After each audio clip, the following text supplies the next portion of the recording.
Evet, bir Bursa. Evet. Yes, please.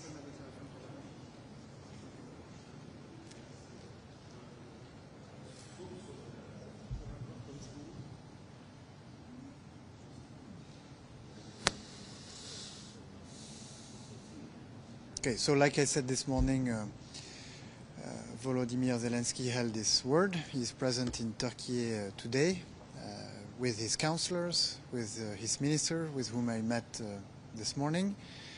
But he's facing an empty chair, the chair of Vladimir Putin, who actually suggested direct discussions between Ukraine and Russia, but who is not present here in Turkey today, despite of the fact that President Trump expressed his willingness, availability to facilitate those discussions. Of course, Vladimir Putin sent a low-level delegations in Turkey today because he wants to avoid the massive sanctions that the US, Europeans are preparing to force him to enter into peace negotiations. And if indeed discussions at technical level are held today, the best we can hope for is a ceasefire with no conditions and immediately. And what we want to avoid at all costs is to fall in the three traps that led the discussions in Istanbul in 2022 to failure. The first trap is to try and have talks under bombs. This is just not possible. And as we've learned from the 2022 discussions, with the Bucha massacre that put an end to those discussions, this will not work. So we need a ceasefire for peace discussions to be held. The second trap is to try and prevent Ukraine from being able to ensure its own security once a peace is reached. This means allowing Ukraine to have the military strength it needs to deter further aggression. This also means allowing Ukraine to choose its security partners in the future. And the third trap, not to fall into, is of course to lift the sanctions ahead of discussions rather than at the end of discussions.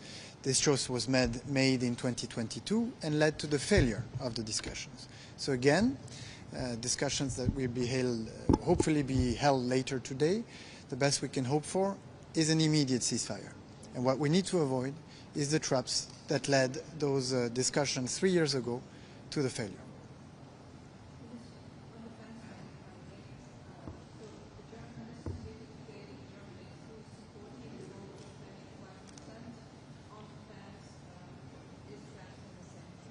President Macron has already expressed that 3 to 3.5% target is the right one because it allows us to finance the capabilities, to bridge the capacity gaps to ensure the security of members of the alliance and in particular of European countries. We know we need to know more because the level of the threat has increased. We've seen this throughout those 3 years since Russia launched its war of aggression against Ukraine. And we see the threat rising beyond Ukraine. And I want to highlight the importance of what happened in Estonia, where for the first time, Russia responded to economic sanctions by members of the alliance with military action. This is a testament to the level of the threat that we're facing on the eastern flank of NATO. And at the same time, our American allies have expressed their willingness to shift part of the responsibility of European security to Europeans, something that we welcome because we want to develop our vision, our capacities in NATO, and this means building a European pillar. And this requires us to raise our defense spending.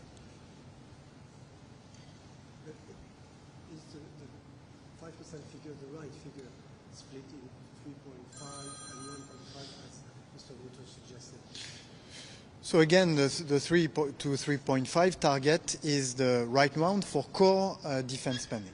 And this means raising our efforts to achieve this goal. But this comes with spending that are going to concur to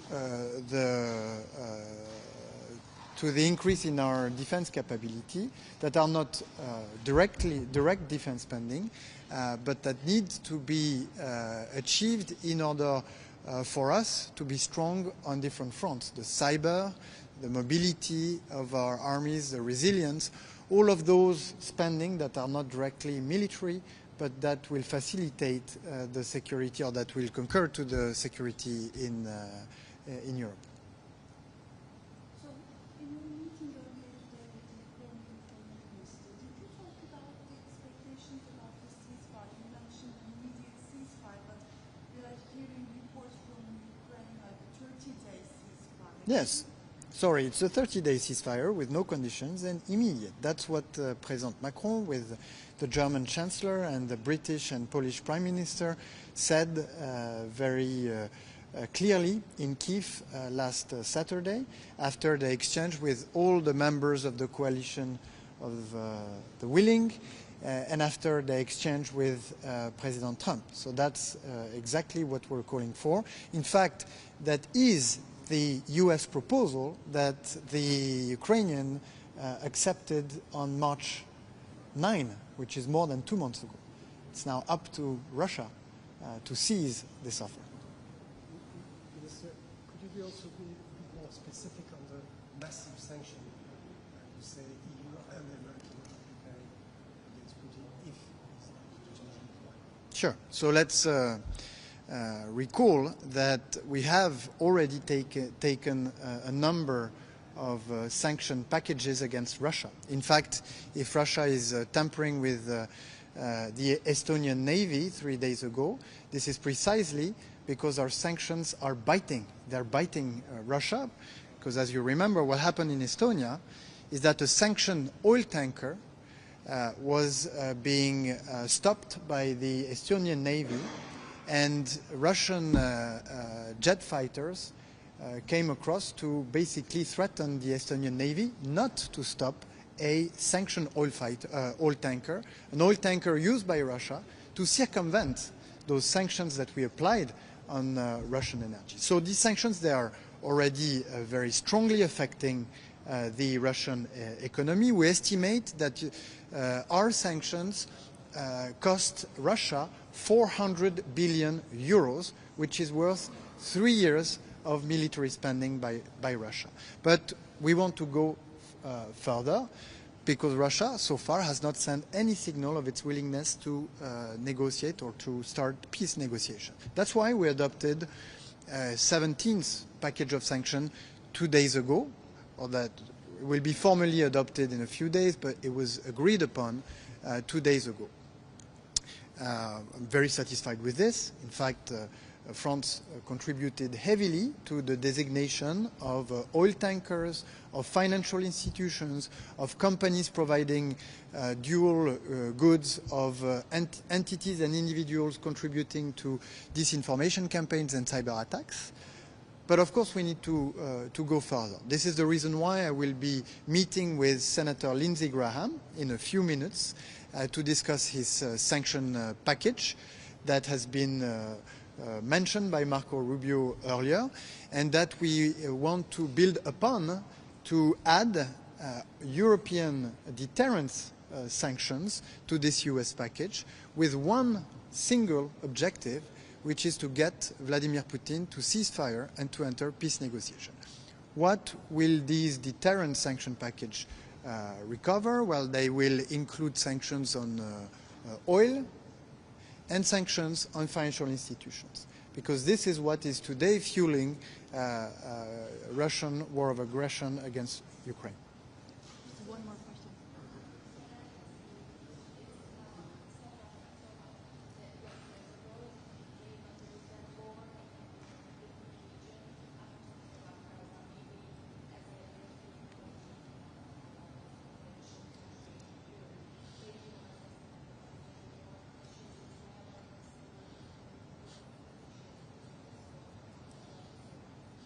Well, I will say three things.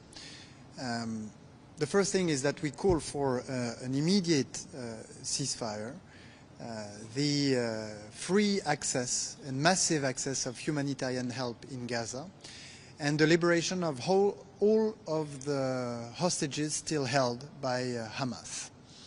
I will then say that the situation in Gaza on the humanitarian front is catastrophic because of the blockade that lasts for more than 2.5 months, that has led to a very dire situation that is not acceptable and that has to stop.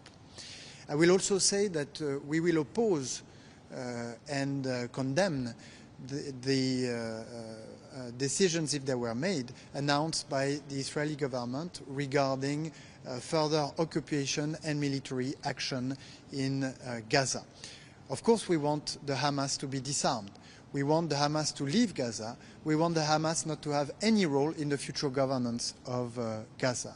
But there is no military solution to this issue, and we urge the Israeli government to refrain from implementing the announcements that were recently made. The last thing I will say is that we're working with Saudi Arabia to prepare for the UN conference on the two-state that we will be chairing with them, with the objective of paving the way for a political solution. And our approach is to work with other European or Western countries that would be ready to recognize the state of Palestine in a situation where Muslim or Arab countries would be willing and ready to normalize their relationship with Israel, in a situation where the Palestinian Authority would go further in the reforms that are needed to strengthen it, and we support those efforts, governance reform, but also schooling reform, and of course, in a situation where the Hamas will be disarmed and will be excluded from the future governance of Gaza.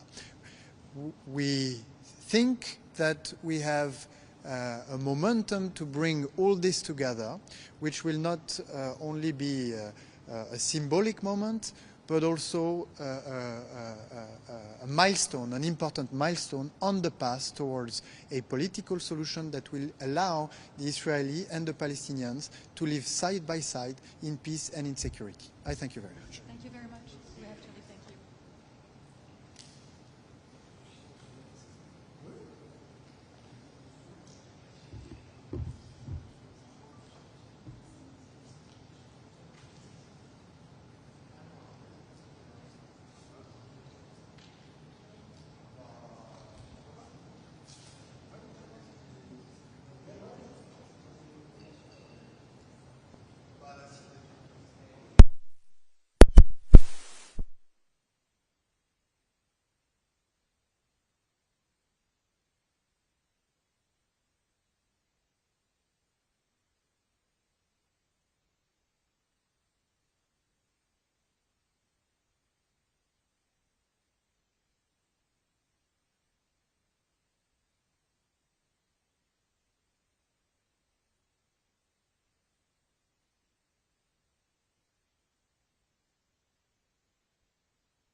Ses prova 1, 2, 3, 4, 5, 6, 7, 8, 9, 10.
Italien passt ja nicht zeitlich, aber Griechenland wird ja gut passen. Genau, und Luxemburg ist ja schon eingetragen. Glaube ich, Donnerstag, Freitag. Und da mache ich noch München.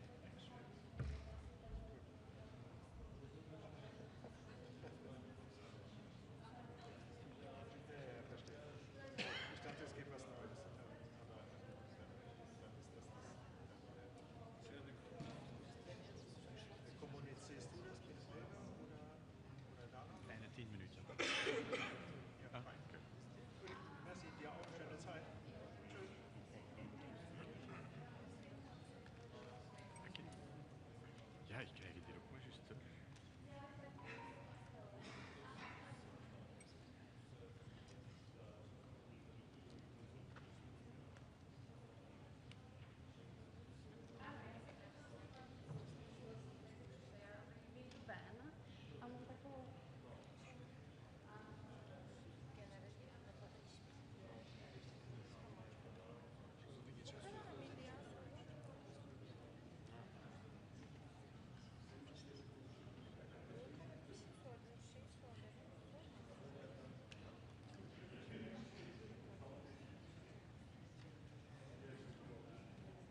All right, good afternoon, everyone. We have just concluded the informal meeting of NATO foreign ministers here in Antalya. We're going to start off with a brief statement by the Secretary General, and following that, we will take your questions. Good to see you all again, and good afternoon. We have just concluded our informal meeting of NATO foreign ministers. And again, I want to thank Minister Fidan and the Turkish authorities for their excellent hospitality here in Antalya. This meeting allowed us to dive into some of the key issues we will need to address at our summit in The Hague just 6 weeks from now. Our main focus was on boosting defense spending.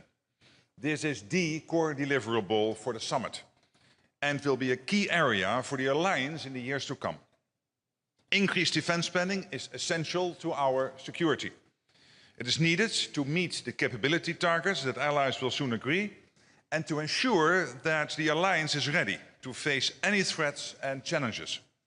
It will also help to ensure fairer burden sharing among allies. And we are on the right track. Most allies are now set to reach the initial aim of spending 2% of GDP on defense this year.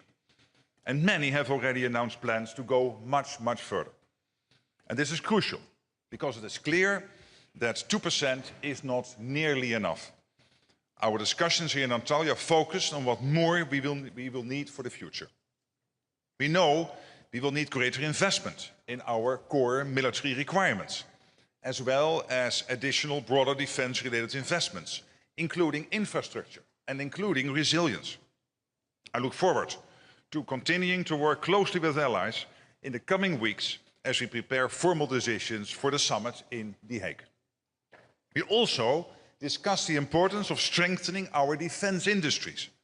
This is necessary to ensure we have the capabilities we need so that we can continue delivering on our core task to defend 1 billion citizens. We are committed to ensuring that we are doing all we can to increase production, foster innovation, and remove barriers to cooperation. We all stand to gain from this, not only in security terms, but also economically. And finally, we discussed Russia's ongoing war against Ukraine. We reiterated our full support to President Trump's urgent efforts to bring the war to a just and lasting end as soon as possible. This is a priority that we all share. We reaffirmed our long-term support for Ukraine. This is not about fueling the war, it is about ensuring that Ukraine can defend itself today and into the future. And with or without a settlement, it is clear that our support to Ukraine will continue to be important to ensure a lasting peace. All of this, increased investment in defense, enhanced defense industrial capacity, and continued support to Ukraine will help safeguard stability across our Euro-Atlantic area. And with that, I look forward to take your questions. All right, we'll start with the front row all the way on my right. Is it working? Thank you. It's Sabine Siebold with Reuters. Good to see you. Thank you. SecGen, do you see the incident in the Baltic Sea off the Estonian coast, which involved a Russian fighter jet, as an escalation? And what does NATO intend to do about this? And how will the alliance react to it? Yeah, because of these developments, and we have seen more of these over the last 6 to 12 months, of course we have the Baltic air policing mission, we have Baltic Sentry, which is working particularly at protecting our undersea critical infrastructure. NATO and Estonia are in close contact on this and coordinating absolutely on making sure we know exactly what is happening. But again, this is why we are active in this region collectively, of course, Estonia and the other nations on the Baltic Sea, but also as NATO collectively making sure we keep this part of NATO territory safe. All right, we'll go to the woman in blue in the center. Ma'am. Mr. Secretary General, I want to ask a question regarding Turkey. In such a turbulent and unpredictable period, it's crucial for Turkey to strengthen its defense as it protects the southeastern flank of the alliance. And while Turkey is in talks with European countries to purchase Eurofighters, it also engaging with the United States on issues such as acquiring F-35s, also potentially rejoining the F-35 program and the lifting of Gaza sanctions. So as NATO Secretary General, how do you encourage the parties involved not to place obstacles in Turkey's way? Thank you. NATO encourages its allies not to have limitations on arms sales from one ally to another. And when it comes, for example, to the Eurofighter, you have seen this coming up in the meeting I had with Chancellor Merz last Friday, because he referred to that in the presser we had after this at NATO headquarters in Brussels. And obviously it is for the German government to decide on next steps. But I thought there was an opening there, and we'll see how this will be taken further. And this will probably lead to more discussions within the German government. All right, on the center aisle, gentleman in the fourth row. Thanks a lot, Thomas Gutschka with Frankfurter Allgemeine Zeitung. Secretary General, a question on the next, I think it's now called Hague Investment Pledge. The Hague Investment Plan, because it has to be real, and a pledge sounds a bit vague. All right. My question is how to actually get to the target on which allies will agree in The Hague. In your view, does it need to be underpinned by a clear and credible path for each member state, which would then also mean that NATO would review progress annually and report back where member states are, which is the procedure where we are now, but that was not how, for instance, it started with the Wales investment pledge from 2014, where no path was set. So what's your view on this? As you are from Germany, let me start by saying that Germany is really taking the lead here. Also today, it is clear that the German government has committed to spend much more on defense, and really wants also, when it comes to this debate, how collectively as NATO we will be able to face all our threats and challenges, that Germany is clearly taking the lead on this. And I'm very happy about this, because it is the biggest economy, it's the biggest economy in Europe and the second biggest economy in NATO after the United States. Of course, these discussions are still ongoing, but my assumption is, and I'm quite confident, that in The Hague we will commit to an ambitious spending target. It might be a target on the core defense spending, but also a clear commitment on defense-related investments. Obviously, just saying that we will have to get there in a couple of years and then doing nothing is not helpful. So there has to be a credible path to get to that target, but you cannot get there in 1 year. That's impossible. Because we know there is an issue of absorption capacity. You need to order the defense industrial output from our defense industrial industries. You need to hire the necessary people to fill all the vacancies within the military. That will take some time. So there is a absorption capacity issue here, which we have to take into account, but we have to have a credible path together. Absolutely. And again, through you, thank you to the German government for clearly taking the lead on this. All right, we'll go just in front of him in the third row. Hello, Secretary General. Max Delaney, AFP. Just to follow up on the new target, the new plan. By now expanding it to include defense-related spending as well, aren't you just doing a sort of a budgetary sleight of hand to allow countries to convince President Trump that they're reaching the target he wants? And aren't you just playing smoke and mirrors with the figures to try and pad them out? What we are doing is, first of all, to make sure that we have the money necessary to fill all the capability gaps we have at the moment. We will agree at the defense ministers meeting our capability targets for the coming years, and we know already that with the 2% we can never fill all those gaps. We have to spend much, much more, as I've said consistently since October, November last year. So that's number one. And that has to do with the core defense spending. But we also know that when it comes to defense spending, we have to make sure that we have all the enablers in place, everything related to defense spending in place. As I said this morning, at the doorstep, sometimes when you cross a bridge in Europe, you hope with your own car that you safely cross it, get across it, but let alone with a tank. So this whole issue of military mobility, how can we make sure that we are able to move our land forces from one place to another, but also when it comes to resilience, when it comes to support for partner countries and so many other issues and areas, we have to make sure that we not only concentrate on the core defense spending, but also making sure that we do these defense-related investments. I know there are many rumors about numbers out there. I respect, of course, what you think you have found out so far. That's your job, but I'm not commenting on the concrete numbers, but I do acknowledge that there is a discussion on core defense spending and a discussion on defense-related investments. All right, gentleman in the front row in the purple tie. Doğan Can Aksoy, TRT Haber.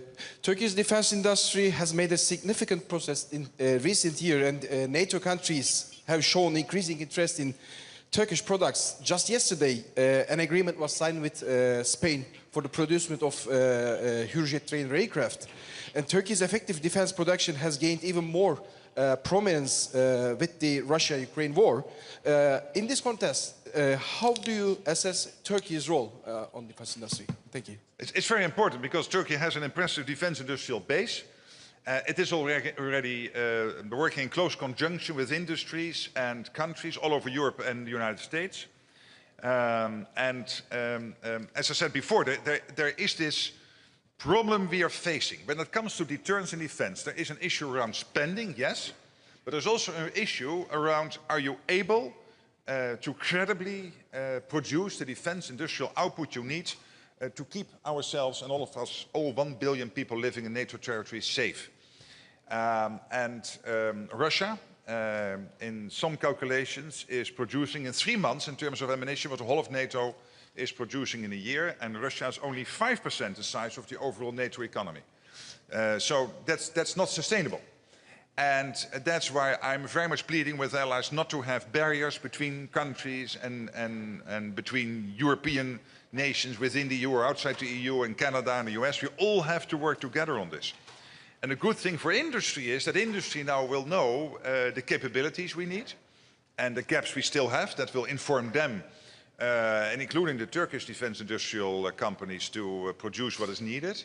And they know that the money is there because almost all allies, hopefully all allies, will be at 2% before the summit. Beginning this year, we still had 8 not on 2%, but now we are getting in all the messages last Monday from Luxembourg, last Friday from Slovenia, earlier from Spain, from Belgium, from Italy, from others, that they are committing to the 2%. And they also know that in The Hague we will decide about a much more ambitious target going forward. So the money is there, they know what to invest in, and that will help the defense industrial base to do what is necessary. And we need that because deterrence and defense is not only about money, but also about having a credible defense industrial base able to defend ourselves going forward.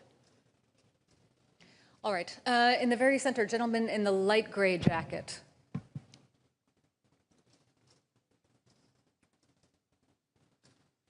Mr. Secretary General, would you like to see... The microphone is... Sorry. Yeah, great. Work? Better now. Would you like to see the upcoming summit communique clearly stating that Russia is the most important threat for all the allies, the entire alliance? And do you expect this to happen?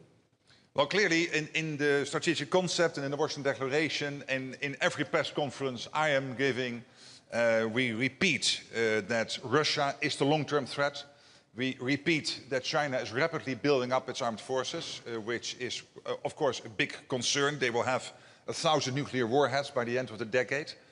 And we repeat that terrorism is also one of the areas NATO is focusing on, because terrorism is a core task for NATO to fight terrorism. And we are here in Turkey. This country has been hit by terrorism, but also other countries in NATO have had their share of terrorist attacks over the last decades. And so all these threats are there. I will keep on repeating them based on the language we have agreed. And I expect for the NATO summit in The Hague to really focus very much on defense industrial production, focus on the defense industrial plan, so to make sure that the money is there, that the products are there, focusing on Ukraine, and then what exactly will be the format of the conclusions of the communique. We'll see what is the best way to play that. All right, and then just in front of him, the woman in the beige jacket.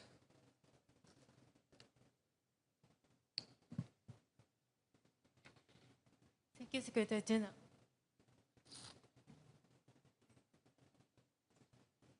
It's working. Sorry. Yeah, it's working. Thank you. My name is Mizuho Morioka from Asahi Shimbun, Japan. And according to some report, NATO has decided to invite IP4 leaders to the summit. And what kind of discussion do you expect in Hague with this region? There are no announcements at this moment about invites, other of course than the 32. So as soon as that is ready to make those announcements, we will make them. But more generally speaking, when it comes to the partners in the Pacific, that is a very important relationship for NATO. So I'm now not commenting on yes or no them being at the NATO summit, but this is an important relationship. One of the reasons I was in Japan a couple of weeks ago to have discussions with the foreign minister, the defense minister, and a very pleasant and successful dinner with the prime minister. Because there is a close cooperation between NATO and South Korea and Japan, Australia and New Zealand. We share our insights on what is happening. There is a strong defense industrial base which is further being developed in all those countries. We can work together on innovation and getting things out there. Particularly now with the Chinese build-up, it is more and more important that we have that close coordination, particularly because it is increasingly difficult to say that the Euro-Atlantic area and the Indo-Pacific area are totally separate. They are not. They are clearly interconnected. All right, we have time for one or two more questions. I'll come to this side of the room, the woman in the second row on the aisle.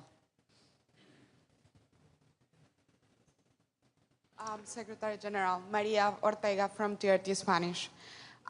Turkey is hosting two big meetings today, here at NATO, and as we all have our eyes also in Istanbul. So two questions. What does this say about the role of Turkey in the alliance? And there are any efforts among the other countries in the alliance to ramp up these efforts of bringing peace to the region and other parts that it's so much needed? Yeah, clearly Turkey is playing an important role here, and basically the events you are mentioning are evidence of this, and also the meeting we have here with the foreign ministers, which has been very well organized by the foreign minister and his team, and we really want to thank him for that. And the convening power of Turkey is clearly there. We can see it every day. And I think that is important. That does not mean that other countries are not also involved. We have, of course, the coalition of the willing, in which Turkey is participating, which originally was brought together by the French and the Brits, but which is now much bigger. And we have other initiatives to make sure that whenever a ceasefire or a peace deal is done on Ukraine, that it is lasting, that it is durable, that we will have no repeat of what happened in 2014-15 with the Minsk agreement, which was basically challenged still when the ink was not dry, by which this agreement was written. So we cannot have a repeat of that. It has to be lasting. It has to be durable. And then to this week, the ball now is clearly in Russia's court. The Russians are sending a low-level delegation now and not taking up the opportunity President Zelensky has been providing. He said, I'm willing to sit with Putin. As soon as a ceasefire is there, We are willing to negotiate a peace deal, so Ukraine is clearly ready to play ball. But that ball is now in the Russian court, and I'm really thankful for the fact that the United States is laser focused. The president and his whole foreign policy team, including Marco Rubio, on bringing peace to Ukraine. All right, thank you so much. That's all we have time for today. Thank you. Safe travels.